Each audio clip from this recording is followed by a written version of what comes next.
Hey, how's it going guys? Captain Kuba here and welcome to another God of War video. As you guys probably know, I've taken a break from making God of War theories. So for the past few days, I've been just laying on the couch, binge watching Better Call Saul and thinking about what I wanted to talk about in the channel. And that's when I noticed that most of my content for the past 4 years has been mostly about God of War 2018. And while I've covered the other games and talked about them in passing when streaming, they clearly haven't been the focus. And this actually made me somewhat sad, because I didn't become a God of War fan in 2018. I've been here since the very beginning. So to start this break from theories, I decided to look back at the series before God of War 2018 and talk about 5 things I really missed from those games. Now, I should clarify, I don't necessarily want these 5 things to come back. Santa Monica has worked incredibly hard to create this new vision for the series. And a few of the things I'll talk about in this video just don't fit in with that vision. But just because they don't fit in, it doesn't mean they're bad, and they too deserve some love. So with that out of the way, let's get started. Number 5. Alright, so I'm gonna start this list with a really controversial take. I love God of War QuickTime events. Trust me, I have heard all the arguments for why QuickTime events are one of the 4 horsemen of the gaming apocalypse.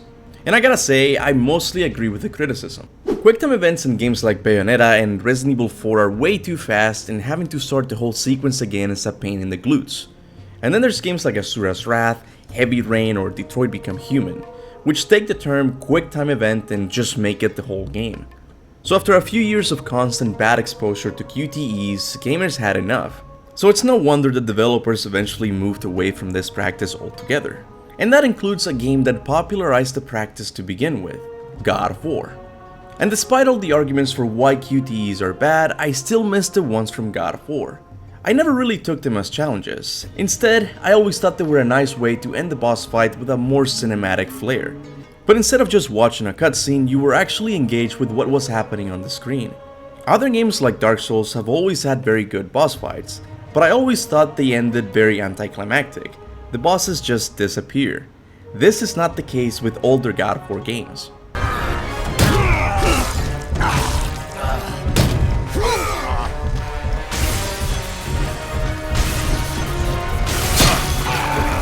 Now, I will admit that QTEs in the God of War series were a little tough for people who weren't familiar with the button layout of the PlayStation controller. And this resulted in them looking more at the controller than the cinematic playing out. But this was fixed in God of War 3 when the button prompts were placed on the screen corresponding to their location on the controller. For example, if the game required you to press circle, the prompt would appear on the right side of the screen. If you needed to press square, it would appear on the left side, and so on. This system made it much easier for players to watch the cinematic while still be engaged with it. Something else I'd really miss about QTEs is getting to experiment with them.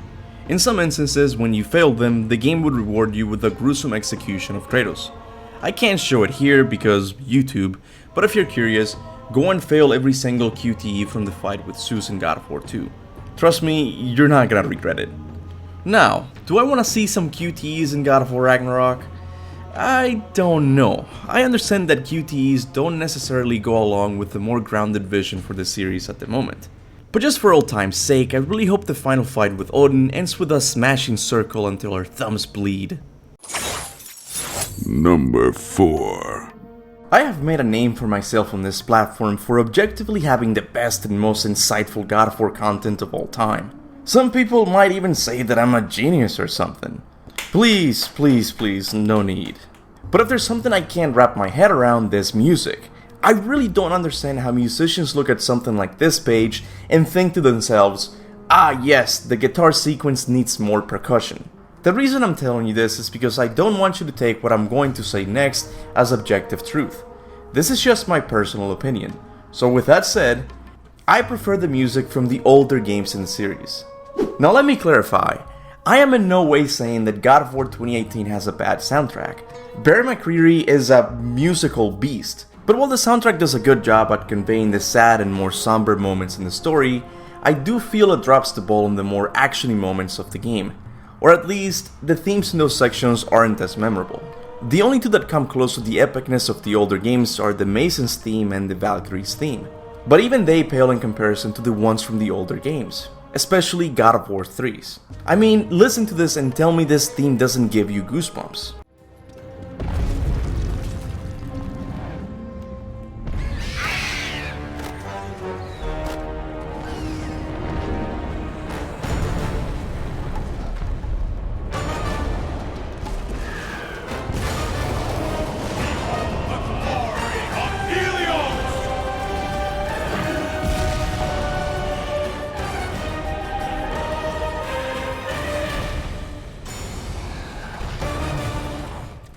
or the end begins.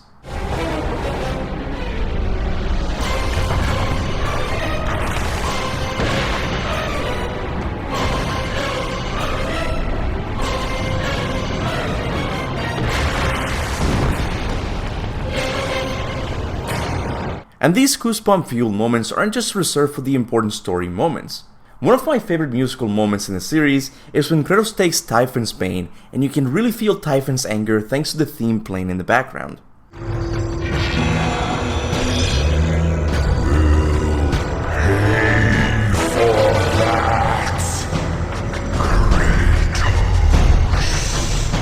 And it's not like I can say that God of War 2018 does better emotional themes, while the older games are better at the actiony themes. The older games are also a force to be reckoned with when it comes to the more emotional moments in the story. Pandora!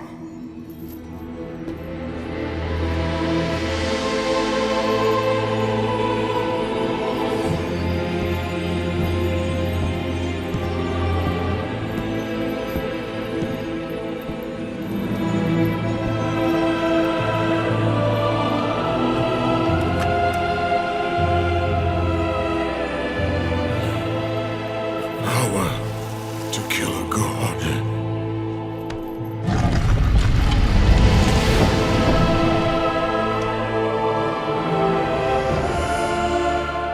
Look, I know I have no argument on this topic. All I'm doing is telling you, hey, listen to how amazing these themes are without explaining why they are amazing. And once again, that's because I don't know anything about music. All I can do is give my layman's opinion on it. Among professional musicians, God of War 2018 might have a better soundtrack, but for some reason I find myself wanting to listen to the old themes again and again more than the new ones. Could it be nostalgia? Possibly. But then again, listen to this.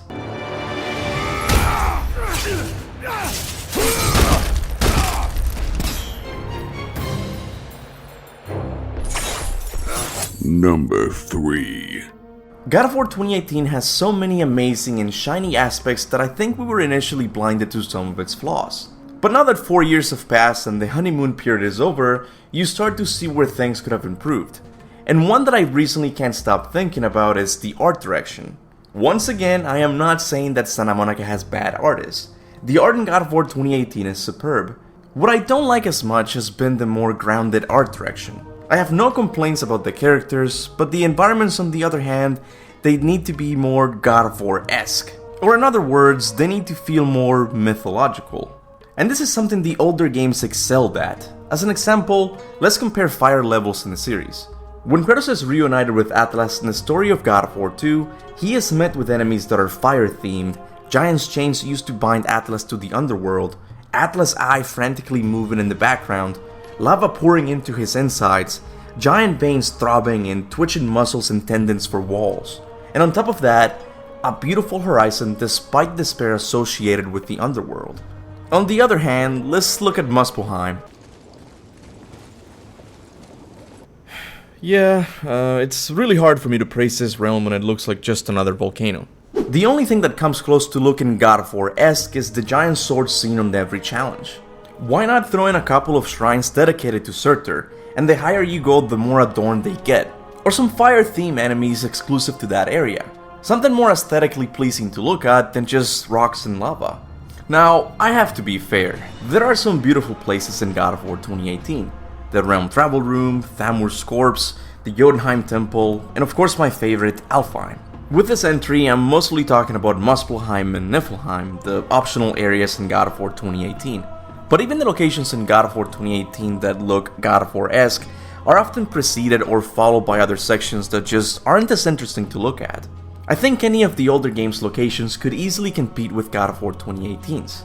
But luckily, this seems to be something Santa Monica is actively fixing, as God of War Ragnarok's cloth map reveals multiple kinds of locations that I truly can't wait to explore. But for now, the older games are still the kings of art direction. Number 2. When developing God of War 2018, Cory Barlog wanted to tell a more personal story. A story that saw Kratos tackling a challenge greater than fighting monsters and gods. That challenge being a father. So from the very start of development, a decision was made to have no cuts in the camera. This was done to make players feel like they were there with Kratos and Atreus every step of the way. But as revolutionary as this camera was for the use of storytelling, something was lost in the process. That being the series' fixed camera perspective. When it comes to the topic of fixed camera angles in God of War, fans are divided whether it was a good thing or not. A good argument can be made that the old camera is better for action games, as it was created with the purpose of letting the player see what they needed to see in that specific combat encounter. I understand this argument, but what can I say? I also think the new camera is good for combat, as it gives the player more agency in each combat encounter. What I find myself missing the most about the fixed camera angles are the beautiful shots. In the previous entry, I talked about how the environments of the older games feel more alive than the new ones. And while I still think that this is mostly due to the art direction, I also think the fixed camera angles help these games look more beautiful. Look at this shot from God of War 1.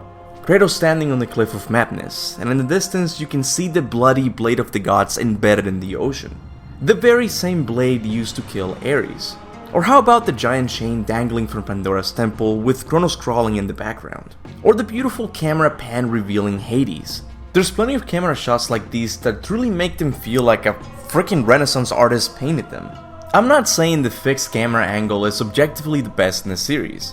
It also had its fair share of problems, so I understand that it needed to be changed. All I'm saying is that every once in a while I love to go back to the old games and just stand in one place and take in the beautiful scenery aided by the fixed camera angle. Number 1. God of War 2018 has completely changed my life for the better.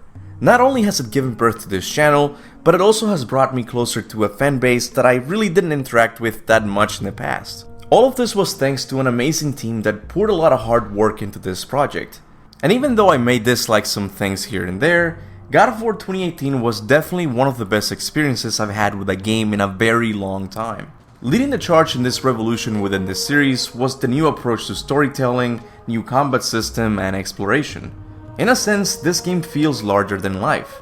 But something I've come to realize this year as a married adult who has to take care of bills, deadlines, and other boring life things, is that I don't always want to consume larger than life entertainment. Sometimes I want something more simple. The older God of War games were experiences that could be completed around 10 or 12 hours, and then you could just move on to another game. It had one important menu that you would open and just hold X to level up in a couple of seconds. Same with the story, you could tell that this wasn't its main priority. The character of Athena alone has more twists and turns than a pretzel, but they were straight to the point and mostly served to move the action forward. Overall, the older games just feel like the developers got together and brainstormed ideas just because they sounded fun. Okay, hear me out. The Blades of Chaos, but they're electric. Alright, I know a lot more thought went into making these games than just a couple of friends goofing around. But what I'm trying to say with this last entry is that I miss that simplicity from the older games. Back then, no one was obsessing about story things like who blew the horn or who the man in the mural was. Everyone was just excited to play around with the new weapons or fight the new bosses. It was more lighthearted. And again, I would not want Santa Monica to go back to this style of game. All I'm trying to say with this entry is that the new games are like a tasty medium rare steak, while the older games are delicious creamy mashed potatoes. Both different, yet delicious. So while recording this, I realized I had not typed an ending for this video and I just don't feel like writing it, so here I am. Now you get to see Kanaruki in the back and the cat maybe attempting to climb the cat tower thing. But yeah, this was my top 5 things I missed from the old God of War games. This video took a while, unnecessarily long. There's just been a lot of things in my life going on that just prevented me from working on this video, but I really wanted to make it because essentially what I wanted to do with this video is kind of share some of the love God of War 2018 is getting to the older games in the series, because as good as the old games in the series were, like, this series was never as popular as back then as it is today. So I kind of want to get new God of War players to appreciate the old ones, the roots of the series, and I just wanted to talk about these 5 things that I kind of miss. And again, it doesn't mean that I want them in God of War Ragnarok, I'm just saying that I miss them. These are things that just were good for the time, but I still miss them. Now, as always, I want to thank all of my members that I totally remember all of their names. Of course, we have Legoman Plays, Maxwell, 555, Matt Sanders, William Jacob, Captain Airy, Ron Solo, Adeline, The Relentless Menace, Help, Ben Slayer, Sean Glyden. There's so many of you guys, and just I want to thank all of you guys. I can't read all of you guys because it's 200 of you, but thank you from the bottom of my heart for supporting my channel. Again, this last few weeks / month has been kind of hard for me to upload. I haven't been uploading as much, yet I still have people that I like to think that they have my back. I'm not think they do, like these guys and girls. How long is this outro, dude? Yeah, so and remember, go forth in the name of Ragnarok.